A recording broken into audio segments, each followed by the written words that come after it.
निवडणुकीच्या निकालाच्या संदर्भातल्या बातमीनं गुरुवारी सकाळी विधानसभा निवडणुकीची मतमोजणी होणार असून निवडणूक आयोगानं त्याची जय्यत तयारी केलेली आहे आणि ही तयारी पूर्ण झाली आहे। त्यासाठी 25,000 कर्मचाऱ्यांची नियुक्ती करण्यात आली आहे। मतमोजणीसाठी यंत्रणा सज्ज, 25,000 कर्मचाऱ्यांची नियुक्ती, 2 लाख पोलिसांचा खडा पहारा,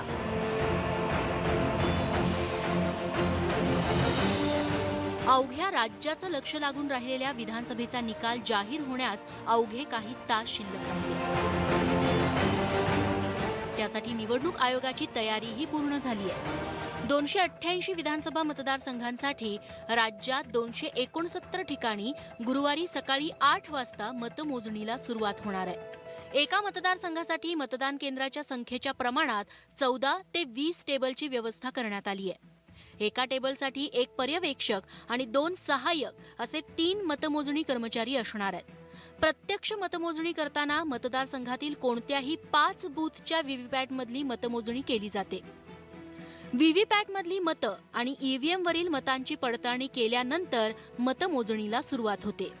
सगळ्यात आधी ईटीपीबी अर्थात इलेक्ट्रॉनिकली ट्रान्समिटेड पोस्टल बॅलेट बारकोडच्या माध्यमातून मोजली जातात। तसंच टपाल मतांची गणनाही सुरुवातीलाच केली जाते।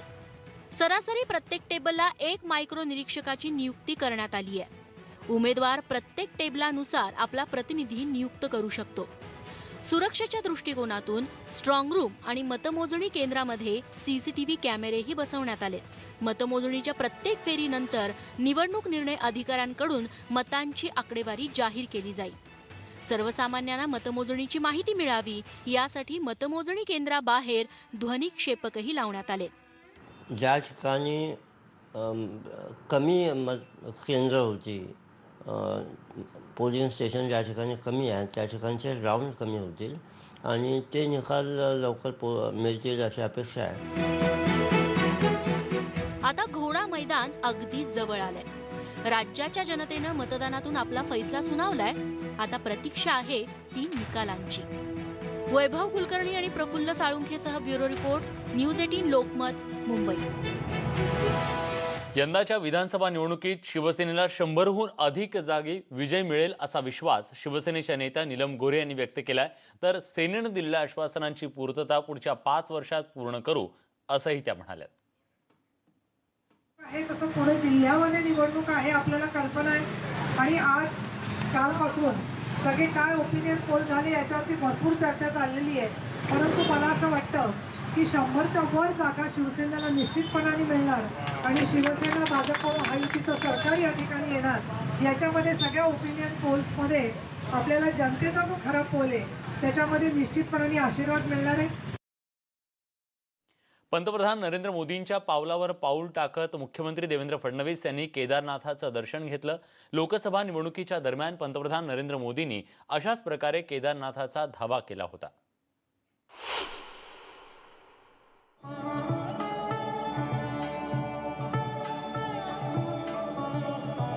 राज्याचे मुख्यमंत्री देवेंद्र फडणवीस बुधवारी सपत्नीक केदारनाथच्या चरणी लीन झाले।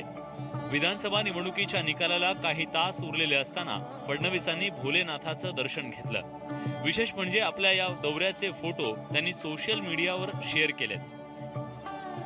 मे महिन्यात लोकसभा निवडणुकीच्या दरम्यान पंतप्रधान नरेंद्र मोदींनी अशाच प्रकारे केदारनाथाचं दर्शन घेतलं होतं।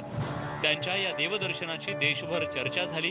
आता त्यांच्याच पावलावर पाऊल टाकत मुख्यमंत्र्यांनीही निवडणूक निकालापूर्वी केदारनाथाचं दर्शन घेतलंय। गेले काही दिवस निवडणूक प्रचारात व्यस्त असलेल्या नेत्यांनी मतदानाच्या नंतर कुटुंबासोबत वेळ घालवणं पसंत केलं, तर मुख्यमंत्र्यांनी थेट केदारनाथ गाठलंय। खरं तर भाजपनं ही विधानसभेची निवडणूक फडणवीसांच्या नेतृत्वाखालीच लढवली नाही, तर भावी मुख्यमंत्री म्हणून सुद्धा त्यांना प्रोजेक्ट केलं गेलं। निवडणूक जाहीर होण्यापूर्वीच मुख्यमंत्र्यांनी महाजनादेश यात्रेच्या माध्यमातून महाराष्ट्रातलं वातावरण ढवळून काढलं होतं। आता एक्झिट पोलमध्येही भाजप शिवसेनेला घवघवीत यश मिळणार असल्याचा अंदाज व्यक्त करण्यात आलाय। गुरुवारी निवडणूक निकाल जाहीर होणार असून त्यापूर्वी मुख्यमंत्र्यांनी भोलेनाथाला कुठलं साकडं घातलं याविषयी मात्र सोशल मीडियावर चर्चा रंगली आहे। Bureau report, news 18 Lokmat. दरवर्षीप्रमाणे यावेळी सुद्धा पुण्यातील वाडेश्वर कट्ट्यावर सर्वपक्षीय राजकीय गप्पांचा कट्टा रंगला.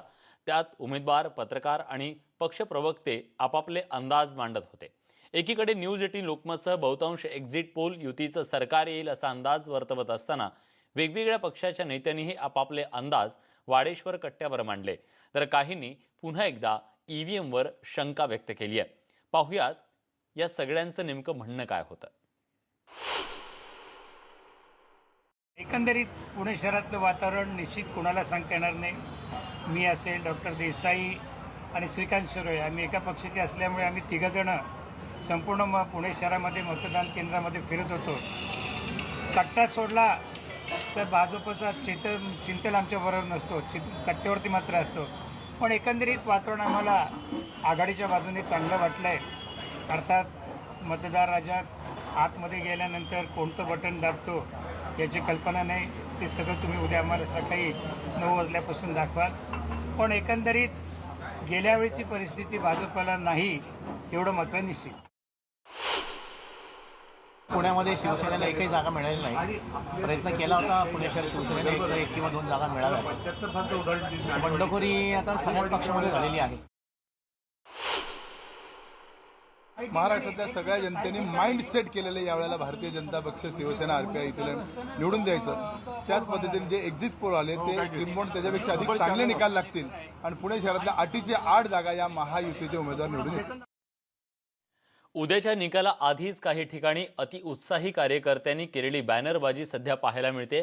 पुण्यात चंद्रकांत पाटील यांच्या नावाचे बॅनर्स पाहायला मिळाले, तर मावळमध्ये आमदार सुनील शेळके यांच्या नावाचे फलक झळकू लागले. खरं तर मावळमध्ये काटेकी टक्कर पाहायला मिळते, कारण भाजपनं राज्यमंत्री बाळा भेगडेंना उमेदवारी दिली, तर दुसरीकडे भाजपनं उमेदवारी नाकारलेल्या सुनील शेळके यांना ऐनवेळी राष्ट्रवादी काँग्रेसनं उमेदवारी दिली.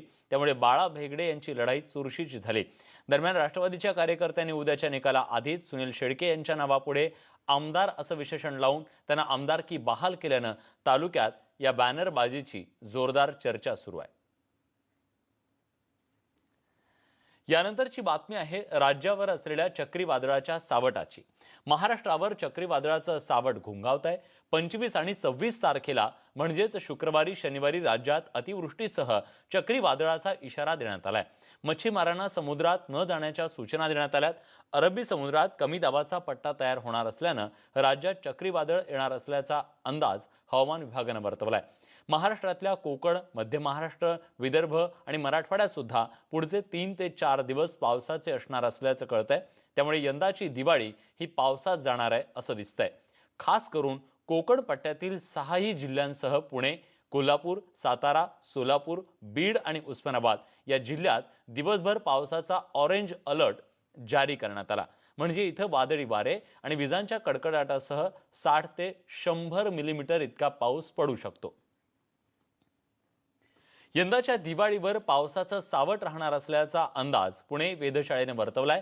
पुढील 48 तासात राज्यात पावसाची शक्यता आहे, तर येत्या 27 ऑक्टोबरपर्यंत राज्यात पाऊस राहणार असल्याचं वेधशाळेने म्हटलंय. सोबतच गेल्या 2 दिवसाप्रमाणे आजही पुण्यात रात्री मुसळधार पावसाचा अंदाज व्यक्त करण्यात आलाय. याच बातमीसोबत बुलेटिनमध्ये आपण एक छोटासा ब्रेक घेतोय. ब्रेक नंतर मुलुख महाराष्ट्रमध्ये महाराष्ट्रातल्या आणखी काही घडामोडी. कुठे जाऊ नका, पहा फक्त न्यूज 18 लोकमत.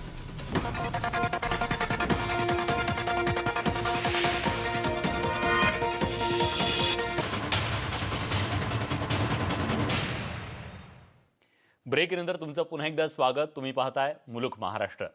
दिवाळी म्हटलं की लहान मोठ्या व्यावसायिकांची चांदी होते, पण यंदाच्या दिवाळीवर मंदीचं सावट घुंगावत आहे. छोटे व्यावसायिक तर अक्षरशः मेटाकुटीला आले.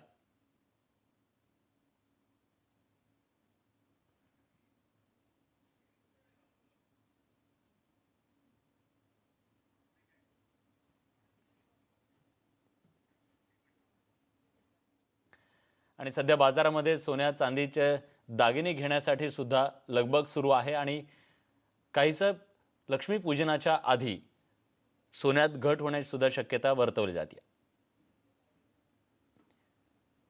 दिवाळीला अवघे काही दिवस शिल्लक राहिलेले आहेत. मुंबईतल्या रस्त्यांवर सजावटीचं साहित्य सुद्धा आलेलं आहे आणि आपण बघतोय की सोने चांदी खरेदीसाठी सुद्धा ग्राहक दिवाळीमध्ये पसंती देत असतात आणि सोने चांदीचे दागिने खरेदी करत असतात। दिवाळी आली की पुणेकर ज्या उपक्रमाची आतुरतेने वाट पाहतात तो म्हणजे पुणे मर्चंट चेंबर्सचा रास्त भावात लाडू चिवडा उपक्रम अखेर सुरू झालाय। अवघ्या 110 रुपयात 1 किलो चिवडा आणि 115 रुपयात 1 किलो लाडू असा दिवाळी फराळ पुणेकरांना पुणे मर्चंट तर्फे उपलब्ध करून दिला जातोय। याच बातमीसोबत बुलेटिनमध्ये एक छोटासा ब्रेक घेतोय। ब्रेक नंतर काही खास, कुठे जाऊ नका, पहा फक्त न्यूज 18 लोकमत।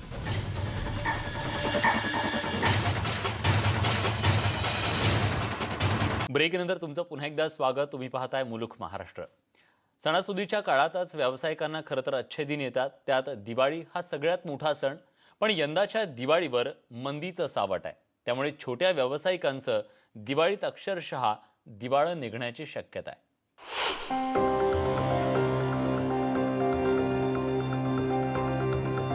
दिवाळी तोंडावर असताना दक्षिण मुंबईतल्या या नावाजलेल्या डिपार्टमेंटल स्टोअरमध्ये शुकशुकाट आहे। ग्राहकांची वाट पाहण्याशिवाय स्टोअरमधील कर्मचाऱ्यांसमोर दुसरा पर्याय नाही। यंदाच्या दिवाळीत दुकानदारांच्या मागणीत 30 ते 40% घट झाली आहे। पण ही परिस्थिती केवळ या एका स्टोअरची आहे असं नाही, तर मुंबई आणि ठाण्यातल्या 3.5 लाख दुकानांना मंदीची झळ बसली आहे। कपडे, खेळणी, पर्स, बेल्ट या व्यावसायिकांची दुकानं अक्षरशः ओस पडली आहेत। त्यामुळं काही दुकानदारांवर ऐन सणासुदीच्या काळात कर्मचारी कपात करण्याची वेळ आली आहे। लास्ट ईयर था वो भी कम था, करीबन 15 से 15 to 20% बिजनेस डाउन था, लेकिन इस साल करीबन 35 से 40% बिजनेस डाउन है। और एक बहुत बुरी खबर ये है कि लोगों का जॉब लॉस हो रहा है।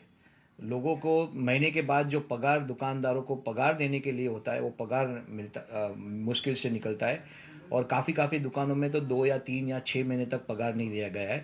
जो ज़्यादा सैलरी वाले लोग हैं, एम्प्लॉयज़, उसको तो बोल दिया गया है कि आप अपना दूसरा नौकरी ढूंढ लो, क्योंकि आपका हम सैलरी अफोर्ड नहीं कर पाते।